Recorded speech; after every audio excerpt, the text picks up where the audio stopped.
Media మిత్రులకు నమస్కారం. ఈరోజు మీ ముందు చెప్పడం ఏంటంటే మన సింగర్ మంగ్లీ గారికి రెగ్యులర్గా ఇన్స్టాగ్రామ్లో, యూట్యూబ్ ఛానల్లో, మీడియాలో స్క్రోల్ చేయడం జరుగుతుంది. ఆమెని స్క్రోల్ చేయడం ఎందుకు చేస్తున్నారు అనేది ప్రశ్నలు వేస్తుంది. అయితే ఆల్రెడీ 2025లో ఈ బాధితులకు సంబంధించి ఎఫ్ఐఆర్లు జరిగినాయి. ఆ జరిగిన విషయము ఆల్రెడీ పోలీస్ ఇన్వెస్టిగేషన్ జరుగుతుంది. పోలీస్ ఇన్వెస్టిగేషన్ చేస్తున్నప్పుడు పోలీసు వారు ఎవరు తప్పు చేశారో వాళ్ళని డెఫినెట్లీ పోలీసు వారు ఇన్వెస్టిగేషన్లో పట్టుకుంటారు.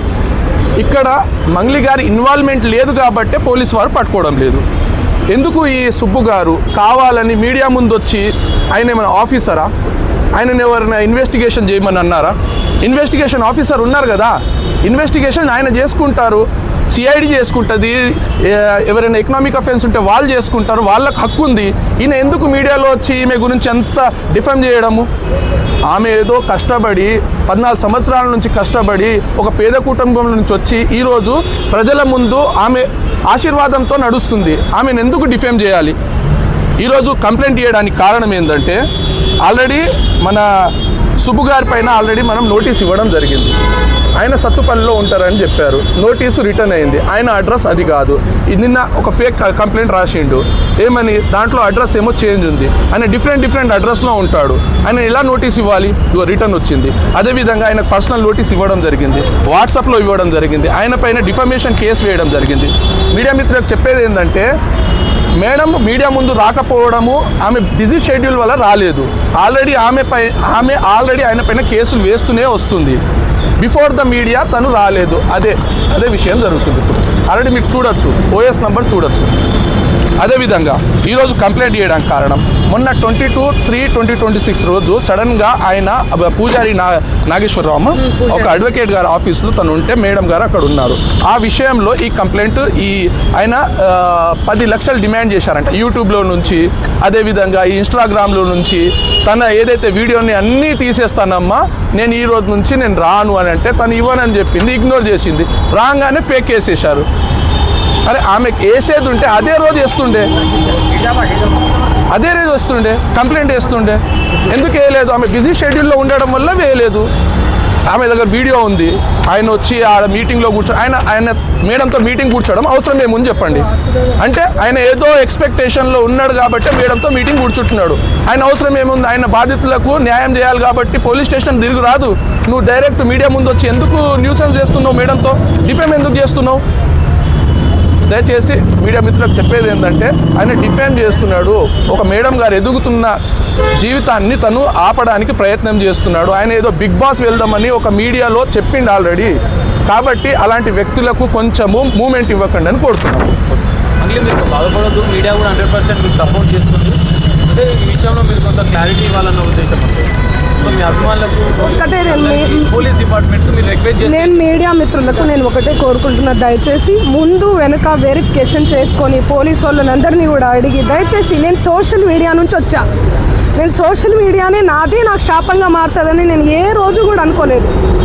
నేను ఒక ఆడపిల్లని దయచేసి చెప్తున్నా, ఇందులో నా ఇన్వాల్వ్మెంట్ ఉంటే మళ్ళీ చెప్తున్నా, మీరు ఏం చేసినా నేను పడ్డానికి సిద్ధం, నేను ఎక్కడికైనా వస్తాను. కానీ అనవసరంగా నన్ను దయచేసి బ్లేమ్ చేయకండి ముందు వెనక తెలుసుకోకుండా. ఇందులో నా ఇన్వాల్వ్మెంట్ 1% కాదు కదా, 0% కూడా లేదు. ఆయన జస్ట్ ఫేమస్ అవ్వడం కోసమే నాతో మాట్లాడాడు కూడా, నువ్వు వస్తేనే నేను మాట్లాడతాను అని చెప్పి. ప్రతి ఒక్కరిని కూడా ఆయన అట్లనే అప్రోచ్ అవుతున్నారు. సెలబ్రిటీస్ని నేను కనుక్కున్నాను కూడా, ప్రతి ఒక్క సెలబ్రిటీ ఇదే చెప్తున్నారు.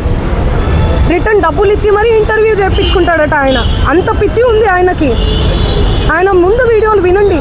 అండ్ ఈ కేసు సిఐడిలో ఆల్రెడీ నడుస్తుంది, 1 year నుంచి నడుస్తుంది. 3 years నుంచి వాళ్ళు ఈ దందా నడిపిస్తున్నారంట. వాళ్ళందరూ కూడా బాలాజీ నాయక్, మధు నాయక్, ఇంకెవరెవరో హేమకాంత్ రెడ్డి, ఇంకోరు ఎవరెవరో ఉన్నారు. వాళ్ళంతా గొలుసు కట్టులా ఉన్నారు వాళ్ళు. నాకు అసలు తెలీదు. అన్యం పుణ్యం ఎరగని మమ్మల్ని, నన్ను, నా ఫ్యామిలీని దయచేసి రోడ్డుకి మీడియా మిత్రులారా నేను మళ్ళీ చెప్తున్నా, న్యాయం ఎవరి వైపు ఉంటే వాళ్ళ వైపు ఉండండి. దయచేసి మీడియా అంటేనే నాకు చాలా గౌరవం. నిఖార్సైన మీడియా, దయచేసి చెప్తున్నా, మళ్ళీ చెప్తున్నా, వాస్తవాలు చెప్పండి, అవాస్తవాలు వద్దు. సడన్గా ఇట్లా ఏం తెలియకుండా ఎవరో వచ్చి నా మీద ఎలిగేషన్స్ వేస్తే దయచేసి మీరు పెట్టుకోకండి. ఎందుకంటే నేను ఒక ఆడబిడ్డని, గిరిజన ఆడబిడ్డని. ఎవరెవరో పడనోళ్ళు మా ప్రోగ్రామ్కి రాలేదు, అంత బలుప, అంత ఓవర్ యాక్షన్, ఏమేమో ఉంటాయి. వాళ్ళు వచ్చి పడదు అని చెప్పి ఏదేదో మాట్లాడుతుంటారు. మీరు అట్లా పెట్టుకోవడం చాలా తప్పు. దయచేసి మీడియా మిత్రులు, నా ఫ్యామిలీ లాంటి వాళ్ళు, నా ఫ్యామిలీ మీడియా అంటేనే నా ఫ్యామిలీ. నేను కూడా ఒక జర్నలిస్ట్గానే వచ్చాను, కానీ ఎవరిని ఏ మాట అనకుండా నా కష్టాన్ని నేను నమ్ముకొని, నా పాటను నేను నమ్ముకొని ముందుకెళ్తున్నా. నా మీద పార్టీ ముద్రలు వేసినా కూడా నేను వద్దు ఈ పార్టీ అని చెప్పి అప్పుడెప్పుడో ముందుసారి సిచ్యువేషన్ని బట్టి వెళ్ళి పాటలు పాడిన. పార్టీ ముద్రలు వేస్తే 2023, 2024 ఎలక్షన్ మూమెంట్లో అసలు నేను ఎక్కడ కూడా కనిపించలేదు, ఎవరికి పాటలు కూడా పాడలేదు. అవునా కాదా? మీరు సెర్చ్ చేయండి, మళ్ళీ చెప్తున్నా, నాకు వద్దు, నా పాట ముఖ్యం. నాకు వద్దు ఈ పార్టీలు, పార్టీ జెండాలు, ఈ సుబ్బు లాంటి ఈ ఫేక్ ఎలిగేషన్స్ వద్దు నాకు ఇవన్నీ. నేను ఎందుకు ఇన్వాల్వ్ అవుతాను చెప్పండి? దయచేసి చెప్తున్నా, నాకున్న క్రెడిబిలిటీతోనే ఇంతవరకు నేను వచ్చిన, ఆ క్రెడిబిలిటీతోనే ఇక్కడ దాకా కూడా నేను వచ్చిన. దయచేసి నా ఫేమ్ని డీఫేమ్ చేయకండి కోరుతున్నా నేను, ప్లీజ్. Thank you. మీ మీద ఇన్ని ఆరోపణలు చేసిన సుబ్బారావు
లేదు అది తెలుసు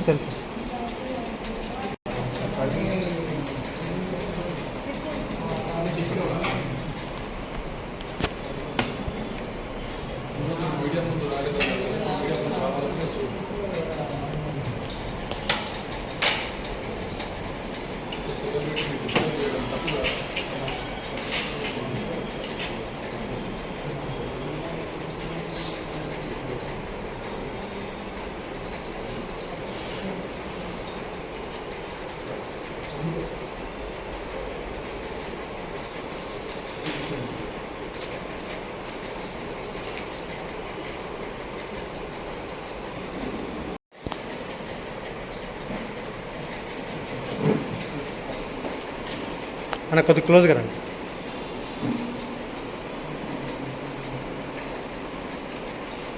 వన్ మినిట్.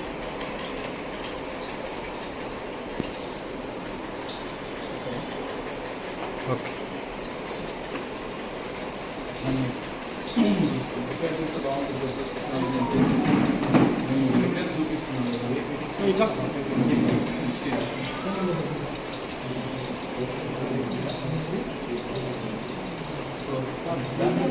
దా.